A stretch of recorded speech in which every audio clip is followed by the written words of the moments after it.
दोस्तों, रामायण का एक बहुत ही रोचक प्रसंग है कि माता सीता ने किसको श्राप दिया था। आइए जानते हैं इस प्रसंग के द्वारा। वाल्मीकि रामायण में माता सीता द्वारा गया में दशरथ जी के पिंडदान को लेकर एक कहानी मिलता है कि गया में ऐसे 5 लोग थे जिन्होंने झूठ बोला, जिसके कारण उन्हें माता सीता का श्राप झेलना पड़ा था। इस श्राप के कारण आज भी ये लोग उसका परिणाम भुगत रहे हैं। इसलिए यह जानना जरूरी है कि साक्षी के वक्त झूठ बोलने से पाप लगता है। इसी संबंध में एक जानकारी मिलती है कि एक बार वनवास के दौरान भगवान श्री राम, लक्ष्मण और सीता पितृपक्ष के दौरान श्राद्ध करने के लिए गया धाम पहुंच गए थे। वहां श्राद्ध कर्म के लिए आवश्यक सामग्री जुटाने के लिए राम और लक्ष्मण नगर की ओर चल दिए। इधर दोपहर हो गई थी।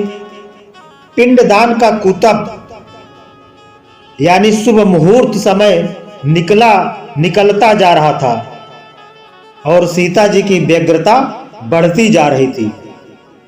तभी दशरथ जी की आत्मा ने माता सीता के समक्ष पिंडदान की मांग कर दी। गया जी के आगे फल्गु नदी पर अकेली सीता जी बहुत असमंजस में पड़ गई। उन्होंने फल्गु नदी के साथ बटवृक्ष, केतकी के फूल और गाय को साक्षी मानकर बालू का पिंड बनाकर स्वर्गीय राजा दशरथ के निमित्त पिंडदान कर दिया। उसके थोड़ी देर बाद में भगवान राम और लक्ष्मण लौटे तो माता सीता ने कहा कि देरी के कारण समय निकलता जा रहा था, इसलिए उचित समय पर मैंने स्वयं पिंडदान कर दिया।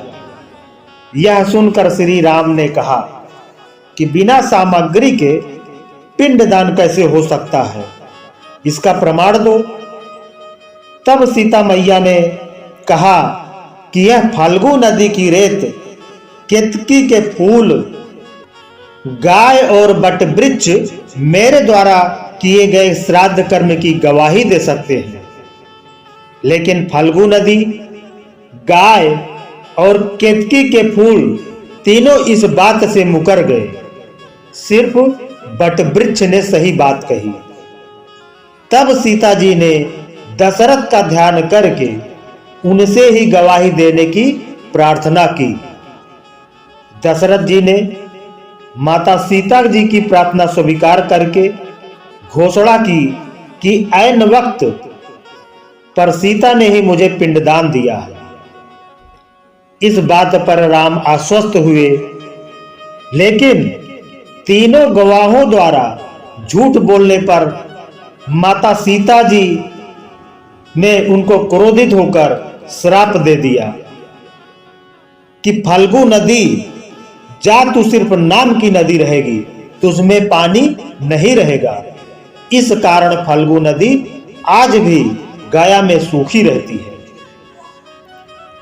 गाय को श्राप दिया कि तू पूज्य होकर भी लोगों का जूठा खाएगी, और केतकी के फूल को श्राप दिया कि तुझे पूजा में कभी नहीं चढ़ाया जाएगा।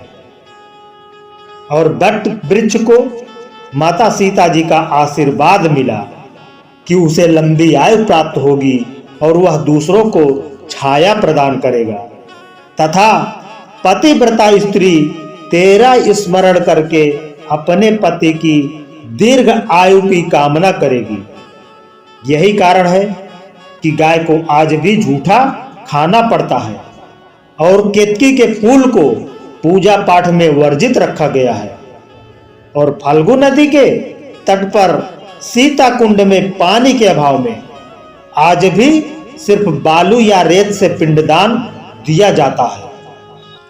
इस प्रसंग के साथ ही हम आपको एक प्रसंग और बताते हैं ये भी माता सीता के साथ जुड़ा हुआ है। हमारा ये प्रसंग है माता सीता की शक्ति के बारे में। माता सीता रावण को भी भस्म कर सकती थी, लेकिन उन्होंने ऐसा नहीं किया। क्यों? आइए जानते हैं इस प्रसंग के द्वारा। माता सीता को साक्षात लक्ष्मी माना जाता है। वह श्री राम की ही तरह शक्तिशाली है। अगर वो चाहती तो रावण को उस वक्त भस्म कर देती जब वह हरण करने आया था। वह चाहती तो अशोक वाटिका में पहुंचकर भी रावण को भस्म कर देती या उसका किसी भी वक्त वध कर सकती थी। लेकिन माता सीता ने ऐसा नहीं किया। क्यों नहीं किया? जबकि वो खुद ही आत्मरक्षा में सक्षम थी। वास्तव में माता सीता स्वयं शक्ति स्वरूपा थी। मान्यता के अनुसार कहते हैं कि जब सीता जी ससुराल आई तो उन्होंने सबसे पहले ऋषि मुनियों और परिवारी जनों के लिए खीर बनाई और दशरथ सहित सभी को परोसा। जब वह उन्हें खीर परोस रही थी, उसी समय तेज हवा का झोंका चला और सभी ने अपनी अपनी पत्तल संभाली। लेकिन उस दौरान राजा दशरथ की खीर में एक छोटा सा घास का तिनका आकर गिर गया। माता सीता ने उस तिनके को देख लिया, परंतु खीर से वो तिनका सबके सामने कैसे निकाले, ये बड़ी दुविधा थी। तभी उन्होंने तिनकों को दूर से घूरा और मां सीता की दृष्टि से ही वो तिनका पुनः उड़ा और हवा में ही राख बन गया।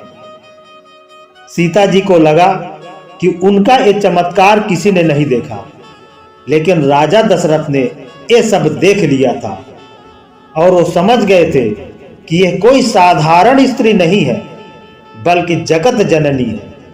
उनके इस चमत्कार को देखकर वो डर भी गए थे। खीर खाने के बाद राजा दशरथ अपने कक्ष में चले गए और बाद में उन्होंने सीता जी को अपने कक्ष में बुलवाया। वहां उन्होंने माता सीता से कहा कि आपका वह चमत्कार मैंने देख लिया है और अब मैं समझ गया हूं कि आप कौन हैं। इसलिए आज आप मुझे एक वचन दीजिए कि जिस दृष्टि से आपने उस तिनके को देखा, उससे कभी किसी और को नहीं देखेंगी। इस बात को सुनकर माता सीता ने दशरथ जी को वचन दिया कि मैं कभी किसी को इस दृष्टि से नहीं देखूंगी। जब रावण ने उनका हरण किया था तो वो स्वयं ही उसे भस्म कर सकती थी, परंतु वो राजा दशरथ को दिए वचन से बंधी हुई थी। इसलिए जब रावण उनके करीब आने का प्रयास करता था या उन्हें धमकाता था तो वो उसे कुछ नहीं करती, बस हाथ में तिनका उठाकर घूरने लगती थी और उसके प्रति अपने क्रोध को नियंत्रित करती थी। तो दोस्तों, आज की ये हमारी कहानी, ये प्रसंग आपको अच्छी लगी हो तो एक लाइक करके वीडियो को शेयर अवश्य कर दें। इसी तरह की कहानी सुनने के लिए हमारे चैनल को सब्सक्राइब कर लें। धन्यवाद।